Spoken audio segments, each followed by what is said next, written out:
I'm Eric Barnes with the Daily Memphian, and welcome to The Sidebar, a weekly show on the community, arts, culture, and more. Today, we're very pleased to be talking to C. Rose Smith, Assistant Curator of Photography at the Memphis Brooks Museum of Art. So stay with us for a conversation with Rose. And a special thanks to our sponsor, Trezevant Manor. Rose, thanks for being here. Thank you, Eric. I think some people may remember we tried to have you on, and then you got sick and lost your voice. So it wasn't just that you were sick; it was that you literally couldn't talk. Exactly. Yeah. So, but we're very pleased to have you here. Thank you. Very pleased to be here today. And welcome to Memphis. I guess we were talking. It was 7 months that you've been here in this role. Yes. So, let's talk about. What does a curator, assistant curator of photography do? Yeah. So just to back up, I'm originally from Memphis. Okay. So it's good to be back home. Yeah. I've been away for quite some time. And really pleased to be in this position. And just to kind of jump straight into it, the role is Assistant Curator of Photography at the Brooks Museum of Art. But in this role, I am doing, wearing a lot of hats, I should say. Sure. But more importantly, it's being able to develop, interpret, care for, and preserve, and share photography collections with the public, and being able to contextualize photography and tell stories through the photographs in the collection or future exhibitions that are centered on photography at the museum. And we'll talk a bit. You're also a photographer yourself. And correct. So we'll talk about that as well and talk about photography generally.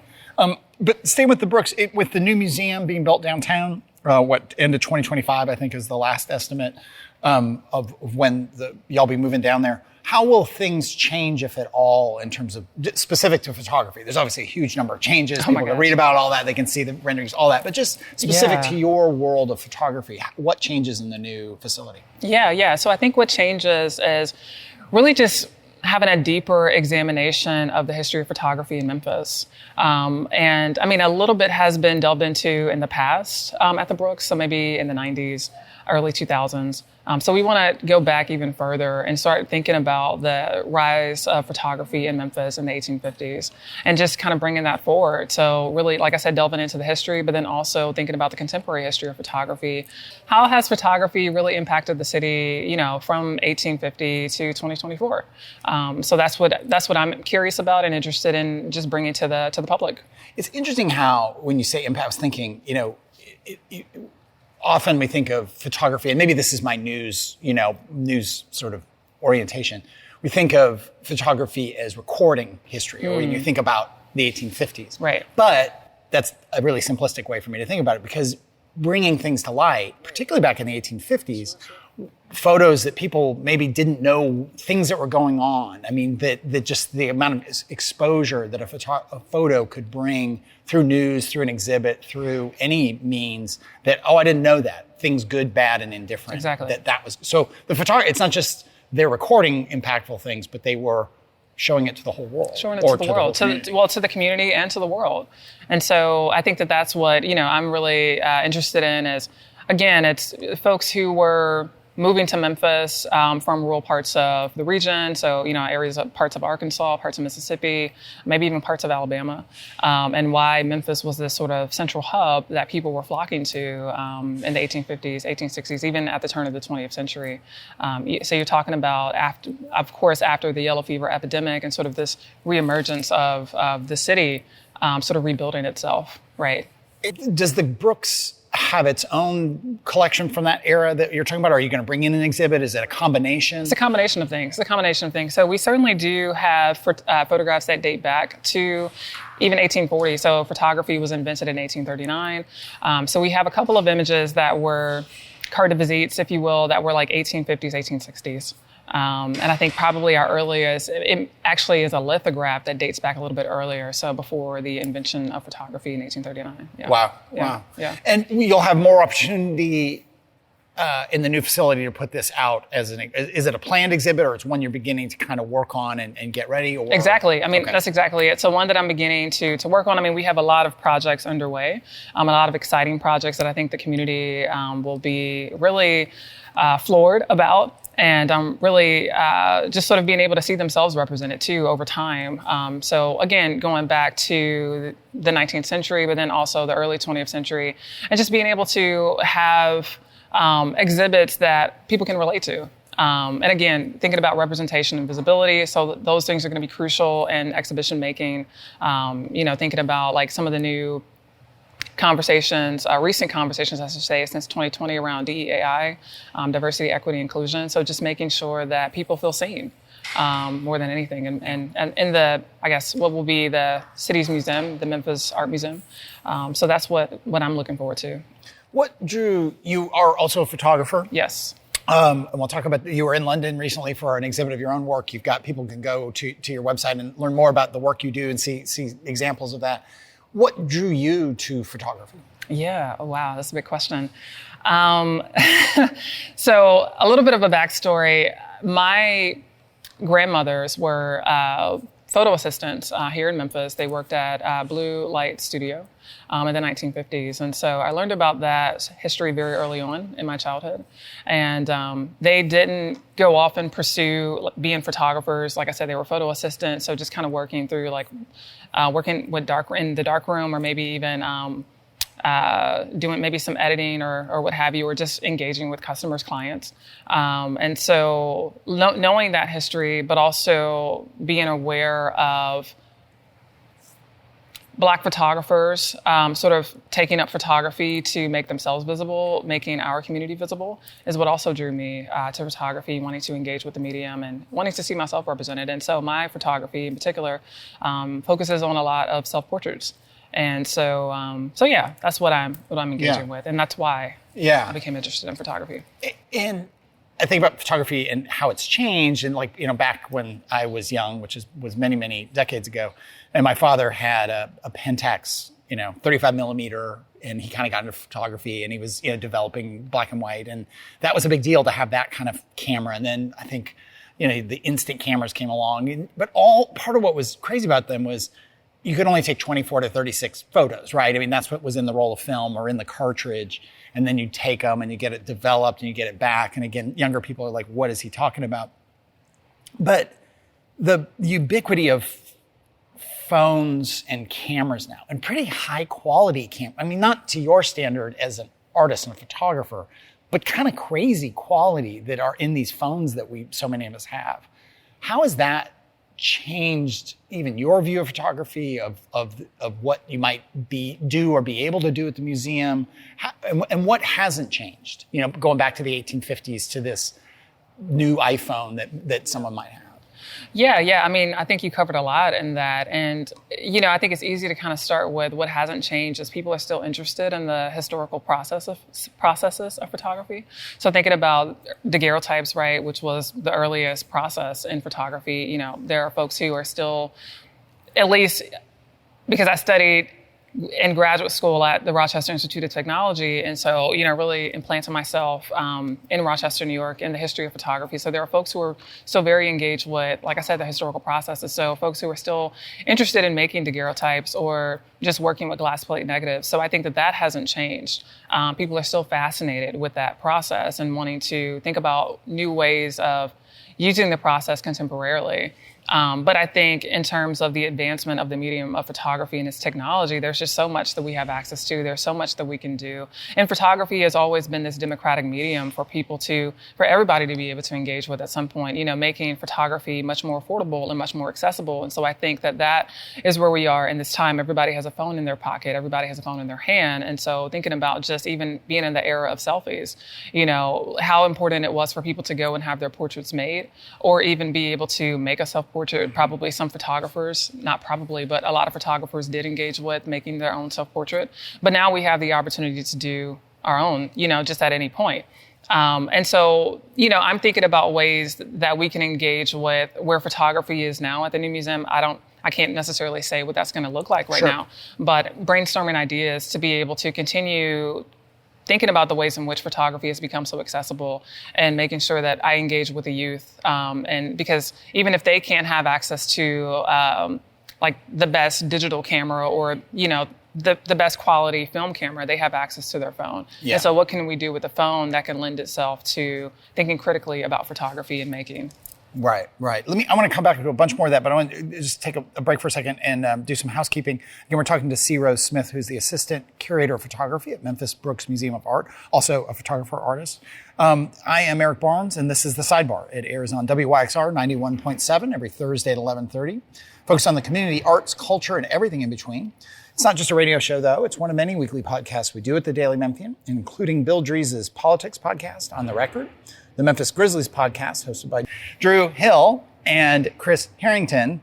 And also there's our food podcast, Soundbites, hosted by Jennifer Chandler, the food writer who joined us about a month ago now. Soundbites also airs here on WYXR every Thursday at 11, right before The Sidebar. I should also note we host a podcast version of Behind the Headlines, the TV show we do with the folks over at WKNO every week. You can get that on the Daily Memphian site or wherever you get your podcasts. They're on iTunes, Spotify, YouTube, and the YXR shows. This one and Soundbites are also available at WYXR, WYXR.org. Download the app where you can get archives of all the shows, music and talk from WYXR. If you're not a supporter of WYXR, it is nonprofit, listener-supported radio, so consider becoming a member, consider doing a one-off donation. That is how YXR is able to do what it does. And with the Daily Memphian, if you're not a paid subscriber, do consider becoming one. That is how we really support the largest newsroom in the region, and we also are a nonprofit, very much reader-supported endeavor. Coming up soon on The Sidebar, Willie Bearden has written a book that's going to be awesome. It's about it's kind of an autobiography. It's going to be great to talk to Willie again. We also have Tim Barker and Jennifer Chandler coming on to talk about restaurants. Tim has been in restaurants in Memphis for decades, owned and ran Edge Alley, one of my favorite restaurants, closed it, crushing blow for me. But I want to talk to Tim and Jennifer about some of the restaurant, both the closings and some of the expansions and the new ones. It's just a strange and interesting time for restaurants in Memphis and really for the whole country. We recently had Toby Sells on from the Memphis Flyer, but he's got a new book on the paranormal. Toby is just insane. Like, he's just a wonderfully insane person focused on UFOs and Bigfoot, and he has a podcast about Specifically the Southern Paranormal. And specifically, thank you, Natalie, the Southern Paranormal that Toby has written about. So it's super fun to talk to Toby about the book, about his interest in the paranormal, and we even told some vaguely inappropriate stories about Behind the Headlines, where Toby comes as a reporter sometimes. Speaking of Behind the Headlines, then we'll get back to C. Rose Smith here. The new president of CBU is coming on this week. We recently had a show on the Baron von Opperveen proposal, the experience, the art experience that is proposed for down on Mud Island. And we had Brent Taylor, state senator, and Josh Spickler from Just City on talking about debating issues around public safety and criminal justice. But we're here with C. Rose Smith. Let's come back to photography and some of what you're talking about. It's interesting, too. Part of what's on these phones is video. And video now is ubiquitous. Video, and there's TikTok, and there's Instagram Reels, and there's all that. And we can talk some about that if we want to. But it is striking to me, and you talk about impact and documenting things. I mean, we're sitting here now, it's Tuesday. We're a couple days from when there was an attempted assassination of the former president, President Trump. And the photo that was captured by, I think it's Doug Mills, was the longtime, photojournalist from the New York Times. This now, I don't want to get into the politics of it, but it is already almost an iconic photo of the former president, his fist in the air. There's video of that moment. It's horrifying and strange and scary and just, there's all kinds of things that happen. But it's fascinating to me that the photo is still able in this digital age to capture that moment in a way that nothing else really does. Right? Absolutely. I mean, that's kind of what you're talking about with exactly. impact and all that. And that image will live on forever. Yeah. And so people will return to it, decades from now. And still, folks who were maybe even there, other folks who saw the news and, saw this image, they will go back to this moment. And I even think about, a lot of the photographs that were made in 2020 during COVID, or even during the protests. So folks will continue to return back to those photographs as well. Yeah. I think about the Memphis quarantine book that Jamie Harmon did. And I don't know if you've seen that, but Jamie on the show and to talk about it. And I think he and I both started crying. I mean, like bawling, but we both teared up talking about his photos of Memphis in quarantine and friends of ours, friends of mine, people I knew, people I worked with, all these kinds of things in this photo after photo. And part of what he did was an exhibit here in Crosstown in the gallery downstairs.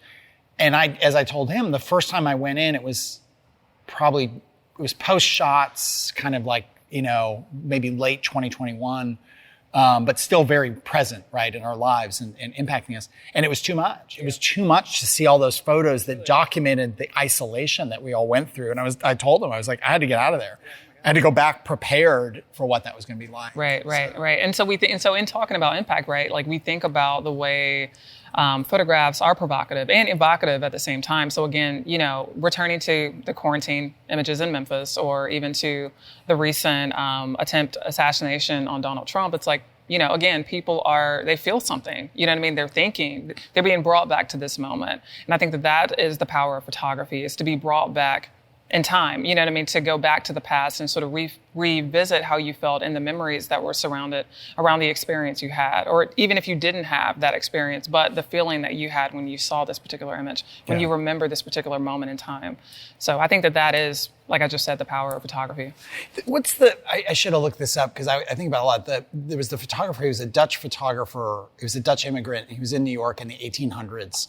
And he went into the tenements, and the name will come to me, and I'll put it in the article that goes with this. But and it was a profound marker and social change, because people knew the tenements in New York and elsewhere, but he was in New York, were horrible, but it was removed. Jacob Riis. There you go. And he went in, and I think it was How the Other Half Lived. Yes, right? exactly. And he took photos, and he had to flash. It was some of the early flash photography, and people then saw that there were 12 people living in a single room, children living in squalor, and it did cause massive social change. Just an example as you talk that comes to mind. Absolutely. And I mean, I didn't experience that moment in time. I think those were made in maybe the 20s, 30s, around that era. Yeah. But again, somebody who was not around during that time, it's like I can look at those photos and again, it evokes a feeling. And it just makes me curious of the time. And I mean, again, that's just what photography is able to do, whether we experience it or not. One thing that's fascinating, this is a technical thing, but all that glass, I don't know, the early photography that was done on glass is incredibly high quality.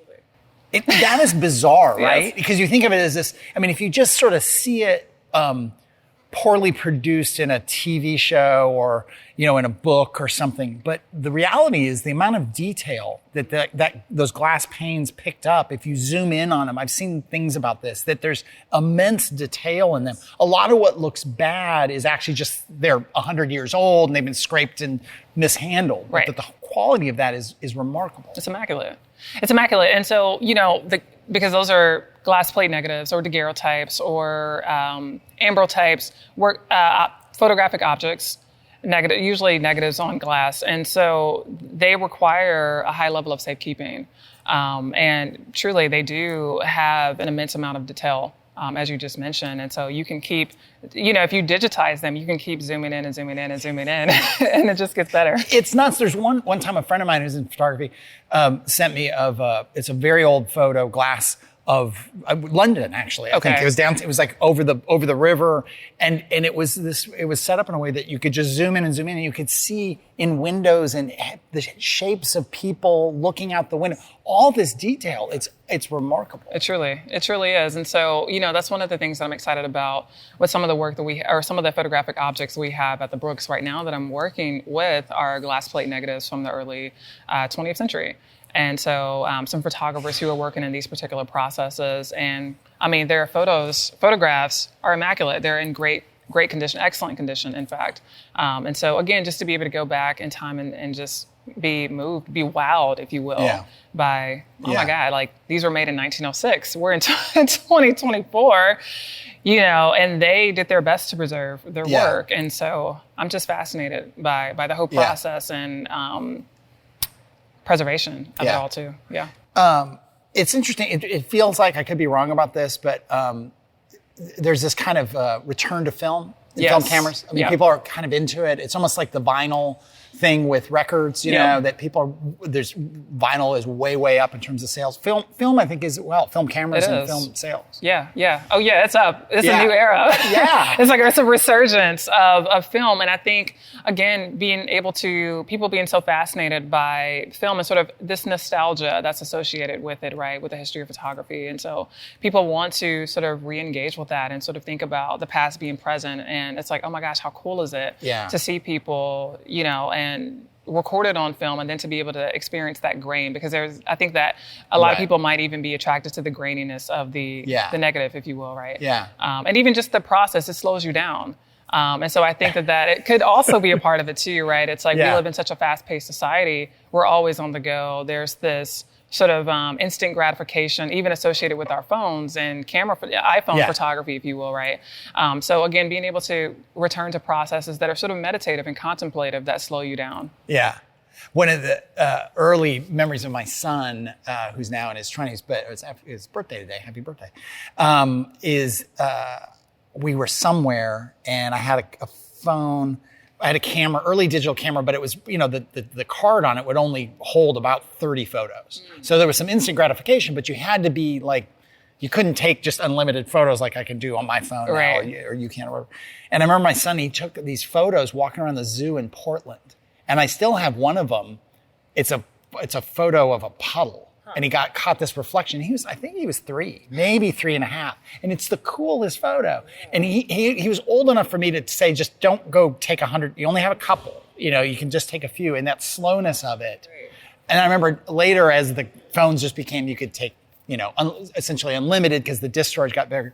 There were some trips we went on where, he and his sister had a camera. They would take 300 photos, and it's too many photos. Right. There's no... You know what I mean? You don't get that slow down moment that you just described. Exactly. And then you're looking through those 300 images and you're like, what did I get? Right. And so now you're asking yourself, do I actually need all of these photographs to make the moment real, or to remember this moment? You know what I mean? And so I think, and it's not just, slowing down just for the sake of slowing down, but I think, that could be great too. But I think it's really to just pause and sort of be more in tune, right, with what you're actually seeing, because it's like photography is all about seeing. Like, what are you seeing? What is your perspective? And why do we care about this particular perspective that you're showing us? But I think just as an individual, and even me as a person who engages with film photography, it does allow me a moment to be more contemplative. And so I think that's what I personally love about historical processes. Yeah, I think also just I'm a closet freak for William Eggleston, and have a bunch of his books of photography, and there is something about that when you go through one of those books, it slows you down, because we're in this world where there's just so much going on, so much video, so much high quality video, so much TikTok, just like all that there's so much noise. And to have I think in Daily Memphian sometimes we'll have these just really amazing photos that, that from a news point of view, not an art point of view, but that will capture this moment, capture this person, capture something. And it's nice that it's not video. I'm not opposed to video, but there's that, you do have to slow down, and it kind of forces you, and it's quiet. It's a quiet medium. Yeah, it is. Innately, right? You can put it to music or whatever, but it's just there's that about it as well that it is literally quiet. Right. Right. And I mean, even just on the note of music, because I know you're engaged with music. I love music, and even as a maker, and also in this curatorial practice, I just kind of think about what does it mean to think about telling stories or curating an exhibition that tells a story, with some sort of soundtrack that I can, lend to the exhibition or just to the story itself, right? And so that's something that I'm also really interested in doing and really excited to do. Yeah. And so I kind of want to go, if we can go into a little bit of a conversation about music and music photography, I'd be curious to know. Well, yeah, I mean, you're nice to say that I engage in music. I engage in music and that I really like music a lot. And we were talking before we started, I'd gone to London to see a couple of concerts with my brother. We had a great time. I cannot play a note of music. I want to fully disclose and clarify. But I love talking to musicians. We had Nat Ross Spang on recently, the producer, just an amazing guy. We've had lots of musicians actually over the years. And I remember growing up with, like you talk about music, growing up with albums and album covers, and that was the photos and the kind of all of that was like, oh, that's the band member. I mean, this is also obvious to young people listening to this, but it was not that obvious then. You didn't know what these people who were playing the music looked like, or you might get a photo of the studio in which they were playing, and it just, I don't know, it's interesting. So it is. And I think too, to go back to one of your earlier questions about what interested me in photography, I grew up, my parents were born in the 50s, early 50s, in fact. And so I just remember growing up, and my parents have a huge vinyl collection. And so, just really being, especially on Saturday mornings, like being able to go downstairs and look at the album cover, as you mentioned, and be so intrigued, fascinated by, oh my gosh, like looking at Blue Note records, and I'm like, oh, that's John Coltrane. Yeah. And just being so fascinated with the photograph itself. And then it's like the photograph kind of speaks to what I'm hearing, on the album. And so I think that that's also something that really enticed me with photography. I've said this way too many times, but I really miss liner notes. That's one of the things I think that has not been, you can go to wherever and find a lot of information about an album and an artist, but there was something magical about the liner notes if it was a double album or it opened. Right. Or I can remember because sometimes there'd be the crazy or goofy or whatever art on the, the cover of on the outside of the album, but maybe on the inside, you'd have those behind the scenes photos. You'd have photos of artists. You might have them on the literally the liner of the vinyl. When you pulled that out, you get kind of little secret Easter egg perspectives on how this thing was put together, how Miles Davis, the studio in which he was standing with all these cords and cables and musicians everywhere. You're like, whoa, wow. I don't even know how to make of that. Right. It's a sneak peek, if you will. Yeah. And I think that's really intriguing. Yeah. We're almost out of time. Where can people learn more about your work? Yeah, they can learn more about my work on my website, crosmith.com. Okay. They can also go to my Instagram. I have some photos on my Instagram and also links to my recent exhibitions, my first solo exhibition in London at Autograph. Congratulations. Thank you. Fantastic. Thank you. Yeah. So that's on my social media, and that's one of the best ways to connect with me personally and professionally as a photographer. But I guess as a curator, my email is public. Yeah. So feel free to email me. Yeah. Okay. And then the question I always ask people, we were talking about music, is what was the first concert you went to? So it was in Memphis. Okay. And it was at Mud Island, the amphitheater. At the amphitheater. Yeah. Yeah. This is like 2001, maybe 2002. 3LW, this girls group. They were performing at the time, and so my mom was working for the Mid-South Tribune as an editor, so she got backstage passes for my brother and I to attend the concert, so we went there, and it was a good time. We actually rode in a limo. We had the whole experience. That's a pretty, so we rode in a limo to the concert, and I remember we got out, and people thought we were the band. That's pretty awesome. About how old were you? I had to have been like 5 or 6. Oh, wow, I was really that's young. Pretty great. But, got out, and then I just remember someone yelling in the crowd, like, oh, and they yelled my brother's name. They were like, oh, that's just Charles Reginald. Still, that's really good. So that was fun. That's my first concert. That's Very good. memorable moment. Well, again, C. Rose Smith, Assistant Curator of Photography and Artist in your own right. Thanks very much for being here. I really appreciate it. We are out of time. If you missed any of the show, you can get the full episode online at wyxr.org or the WYXR app. You can go to the Daily Memphian, iTunes, Spotify, YouTube, wherever you get your podcasts. Thanks very much.